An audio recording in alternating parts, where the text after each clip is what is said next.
At inabot na nga po ako dito ng pagsakit ng binti dito sa City Mart. So sign of aging na nga po ba ito? Nirarayuman na nga po ako. Ayan, masakit na nga po ang paa ko dyan. Kaya pa ganyan-ganyan na po ang lakad ko. May pinuntahan na nga po pala kami bago kami dumaan dito para bumili ng ulam. At so ayan, tinignan ko nga po ang prutas na to at pinindot-pindot. Tinignan ko lamok pa ba ito o sariwa pa ba siya, besh?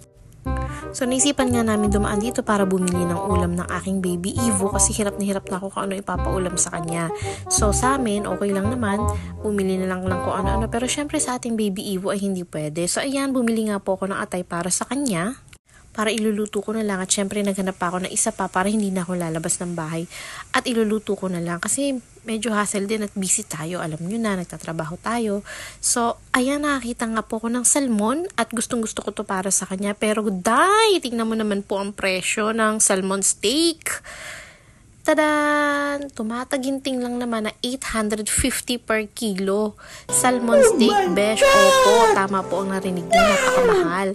So, bumili nga lang po ako ng 2 piraso para ibigay sa aking baby Evo. Sasabawan ko lang po ito kasi napakaganda po nito para sa katawan. So, may omega-3 nga po ito at good fats na good for ating baby dog. So, yan, 397. So, kulang-kulang 400 na nga po siya. At dahil ng mahal nga po ito, gusto ko rin po matikman. Syempre, kaya ang ginawa ko, hinati ko na lang po sa, ayan, since malaki naman po, hinati ko na lang po ang salmon para sa kay Evo at sa amin po. So, sinabawan ko nga lang po yan at nilagyan ko ng gulay para sa kanya. At yung amin naman po ay sinigang ko sa miso. So, syempre, bawal po sa dogs ang may mga seasonings, kaya hiniwalay ko ang kanyang ulam. At ayan na nga po, luto na nga po ito. Ready na nga po namin lantakan at matikman ang napakamahal na ulam na to. So, syempre, kailangan namin ng mahal-mahal niya nung girl. Ito nga po ang para sa amin, sinigang, at ito naman po ang para kay Evo. Syempre, may gulay pa rin po yan para healthy ang ating baby Evo. So, ganyan ko siya kamahal. Alright, so kain na po. Ito mga tapos nga po kaming kumain, ayan, binilan ko nga po pala siya ng toy na bago kasi sinira niya na po yung mga toy niya. So, tuwan-tuwa nga po siya at excited na nga po siyang laruin yung toy niya na to. So, kasi squeaky toy din to. So, ayan, ang cute-cute. Sit mo na ikaw, baby.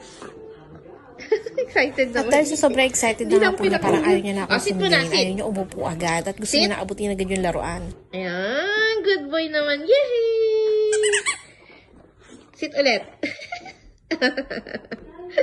At nakakatuwa nga po na sumunod na siya ulit kasi siguro na-realize niya na hindi ko ibibigay yung toy ko pag hindi niya ako sinunod. So, ayan. So, tuwa kasi siya masyado sa bago niyang toy kasi lahat ng toy na binibigay ko sa kanya, mga 5 minutes lang, sira na ulit. So, ayan, magkalaro nga po sila ng kanyang mommy, Leanne. Ayan, happy-happy ang ating baby. So, sulitin mo na yan, baby, kasi next week si Mami Leanne papasok na ulit at month na naman siguro siya bago umuwi kasi nagdo-dorm po ang kanyang Mimi Leanne. Ayan, so that's all for today's video. Sana po na-enjoy kayo. Bye!